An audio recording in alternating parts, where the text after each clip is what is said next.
Assalamualaikum warahmatullahi wabarakatuh.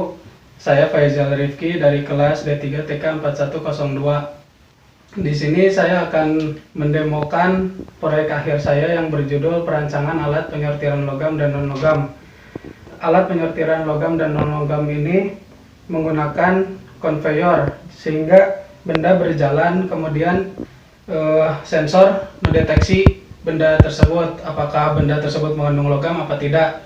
Dan di proyek akhir saya ini bahan yang digunakannya adalah pertama aki sebagai arus listrik utama, kemudian Arduino sebagai controllernya, kemudian ada driver motor yang berfungsi untuk mengatur kecepatan laju dari konveyornya, kemudian ada motor DC yang berfungsi untuk menjalankan konveyornya, kemudian sensor proximity induktif sebagai pendeteksi apakah benda mengandung logam apa tidak.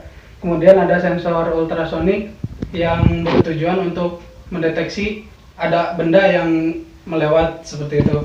Kemudian ada motor servo yang difungsi untuk memilah benda tersebut kemana benda logam harus melaju dan benda non logam harus melaju.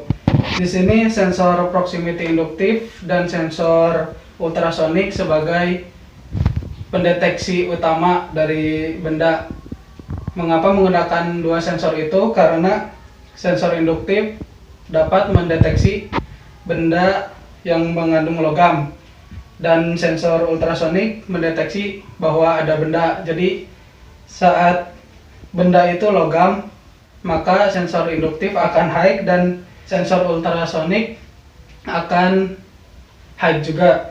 Dan apabila benda tidak mengandung logam, maka sensor induktif akan low dan sensor ultrasonik akan high. Sekarang mari kita lihat bagaimana cara kerja dari alat penyortiran logam dan logam ini.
Saya akan menggunakan benda yang berukuran kecil.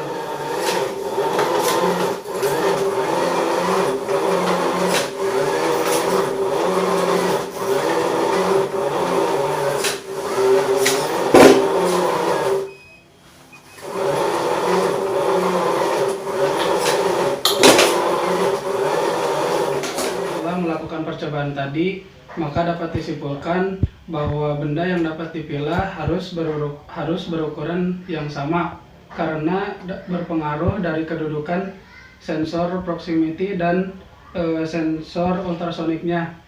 Karena sensor ultrasonik dapat mendeteksi benda kurang dari 15 cm dan sensor induktif dapat mendeteksi benda dengan jarak 4 mm. Dan cara kerja dari alat penyortiran logam dan logam ini, mohon maaf apabila ada kesalahan. Terima kasih. Assalamualaikum warahmatullahi wabarakatuh.